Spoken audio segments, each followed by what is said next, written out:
Hello once again.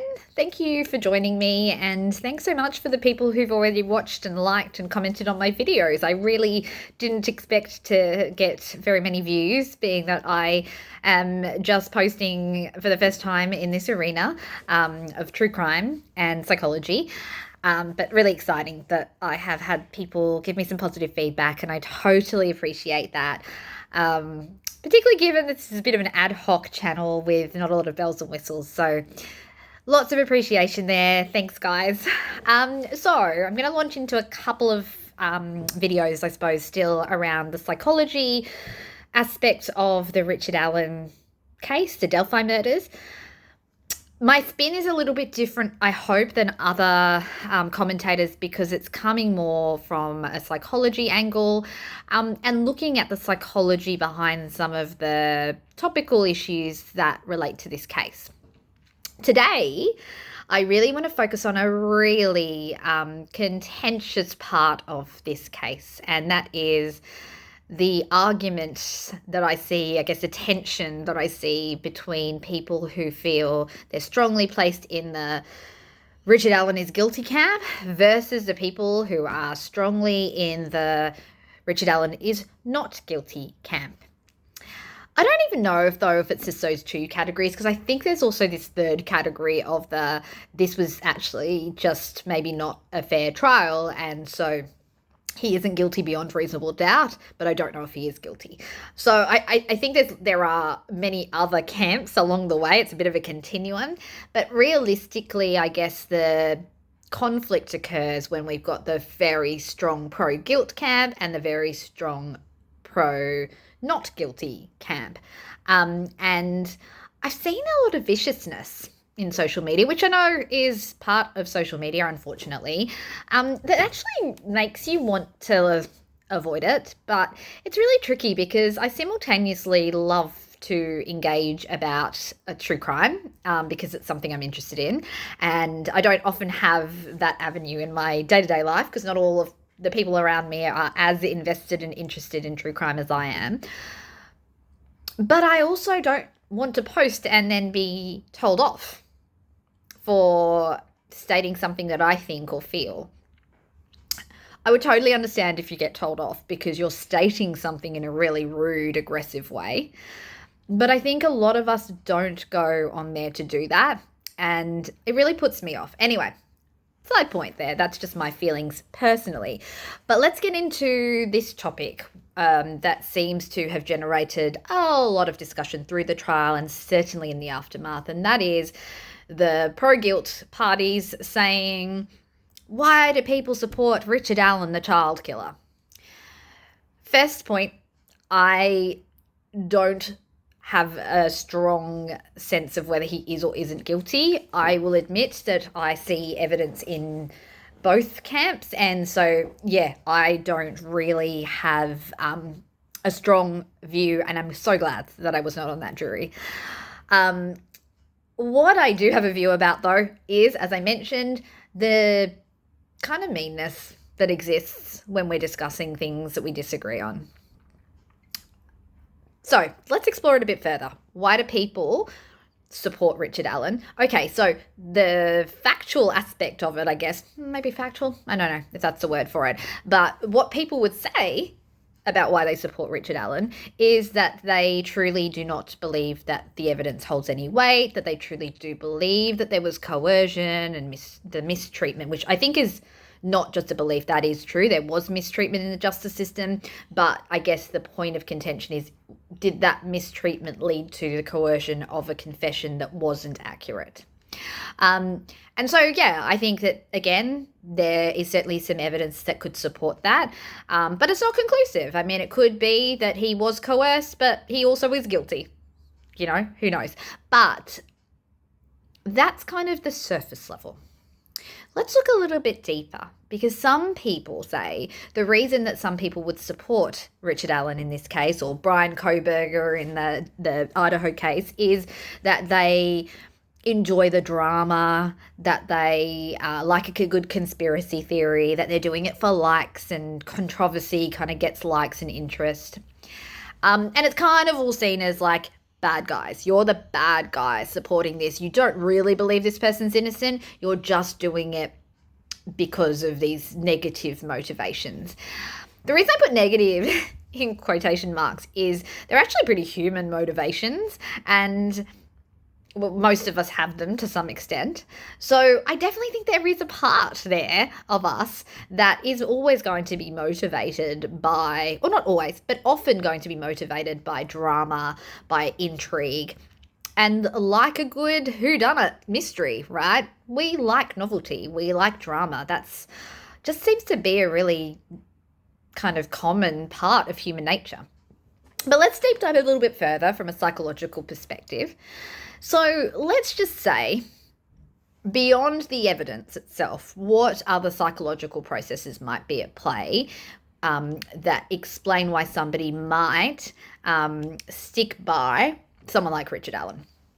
So one of the things that I think definitely comes up in this case is this idea of like the underdog and having empathy for the underdog. That's just this kind of universal thing that we see in society, right? I mean, it's kind of the story, the tale as old as time, you know, let's support the underdog. And why, I guess, what benefit do we get from that? Why do human beings do that? I think underdog stories evoke a lot of empathy and compassion. A lot of us struggle in life. In fact, I think the struggle is real for all of us at some point.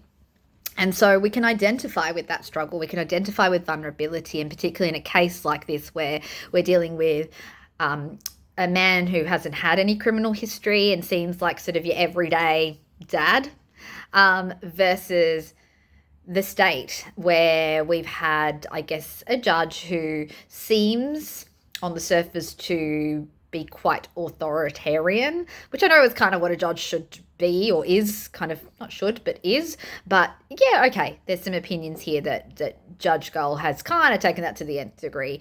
I'm not a law expert. It does seem like that. I can't comment from a place of knowing what she should or shouldn't include or how she should or shouldn't treat people, but it does seem like that. And so I guess what we've got here set up is the state that are backed by the judge, who's, you know, the authority on this pedestal. We've got the state who have a lot more financial means and, you know, lots of agencies working together, versus this man who did not have enough money to support his defense. Who had lawyers that were kind of maybe overly punished for what happened. Again, I'm not a legal expert, but again, it appeared that way. And so they kind of have this sense that there's this vulnerability here in Richard Allen, like he deserved more from our justice system.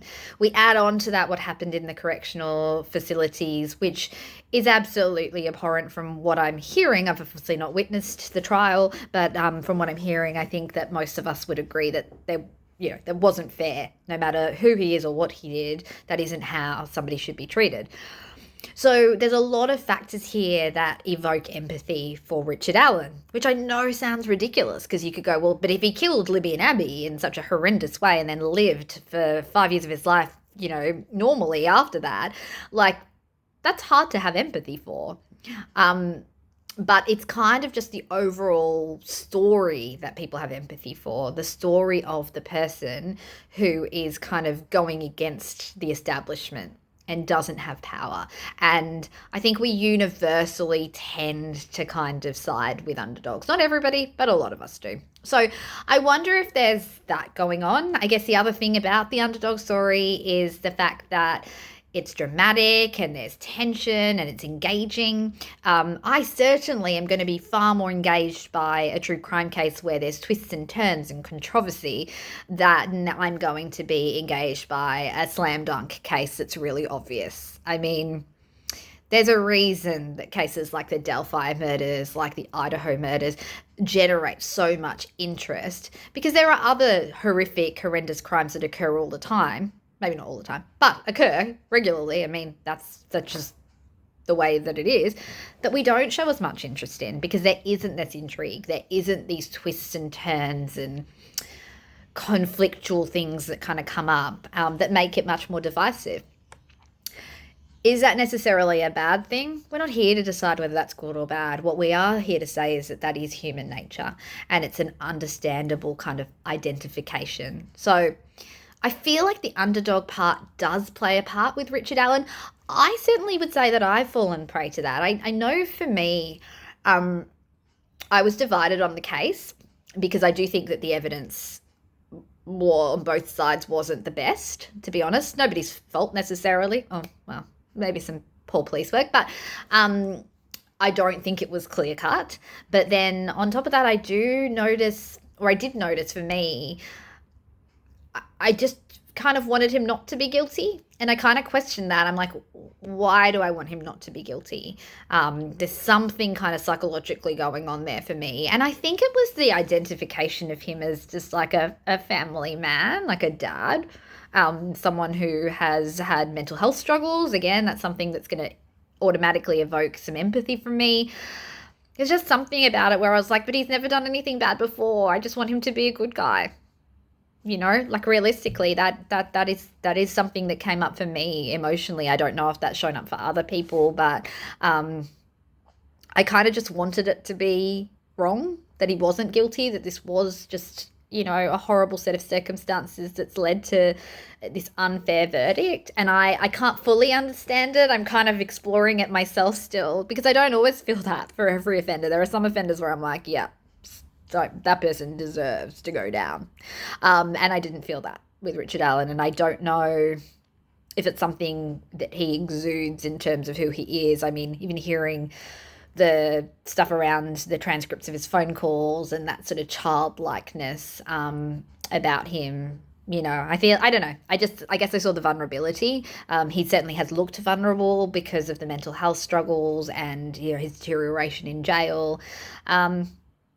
And I am definitely somebody who finds that my empathy is very easily invoked by vulnerability, and I think that's probably commonplace for most of us. So, yeah, I kind of think that's one of the reasons. It's not a nefarious reason that people are supporting Richard Allen, but maybe just a universal kind of part of human nature. And I think it's really anchored in some really good values like empathy, compassion, fairness, justice. But yeah, it's also anchored in the enjoyment of drama, you know, which human beings definitely have. I mean, that's one of our main forms of entertainment, you know, watching shows, movies. I mean, why are we interested in true crime in the first place? The majority of us are interested, I believe. Maybe I don't want to speak for everyone, but I think that a lot of us are interested in true crime because of the intrigue of it. I mean, I hate to use the word exciting because it's obviously like I'm not excited that people die and get hurt, but it's the mystery in it, the complexity, the fact that it's so at odds with, you know, how we think we are as human beings, that makes it so intriguing. And so intrigue could certainly play a part in that too. I just wanted to give some of the ideas around the psychological dynamics at play here. I still do want to underscore that there is a good reason, I guess more based on sort of logic, for why people still support Richard Allen. And that is that maybe the evidence just really wasn't that strong. I say maybe because I am not a legal expert. I know I'm always giving these caveats, but I never want to pretend that I know more than I do.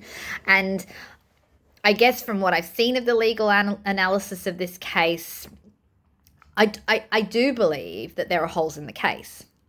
And so there's a genuine, fair, genuine, fair kind of argument to say that maybe this verdict isn't the right one. I'm not here to say that it is or isn't, but I definitely can understand that. A final point. Aren't we all just entitled to have our own point of view? I just am not sure why we have to attack people for their point of view. Just because somebody disagrees with you, it doesn't mean we have to be nasty. If their disagreement with you is leading to personal harm or societal harm, sure, I get that. I get that we would be more angry with that.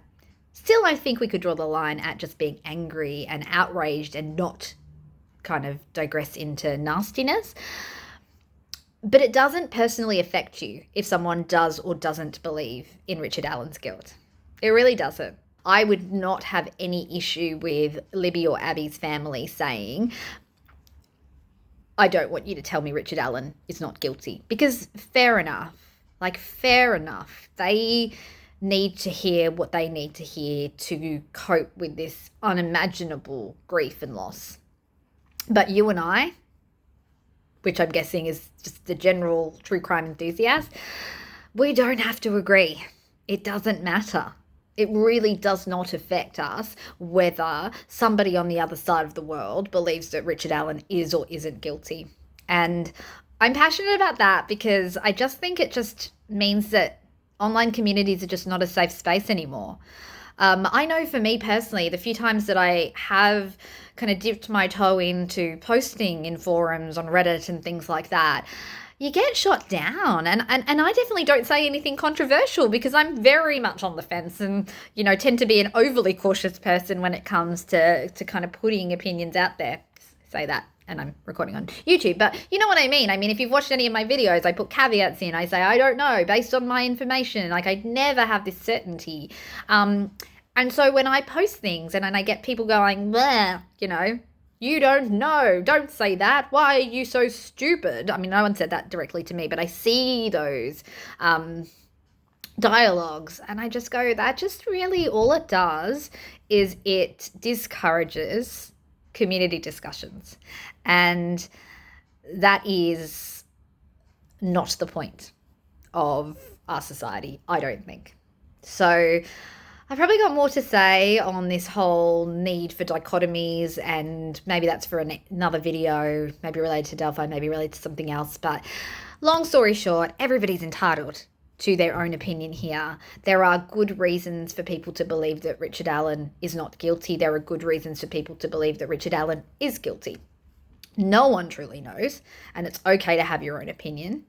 But one of the other factors I think that could be at play in a situation where we see a whole group of people supporting someone who has been found guilty of a crime, particularly in this case Richard Allen, is this idea of the underdog.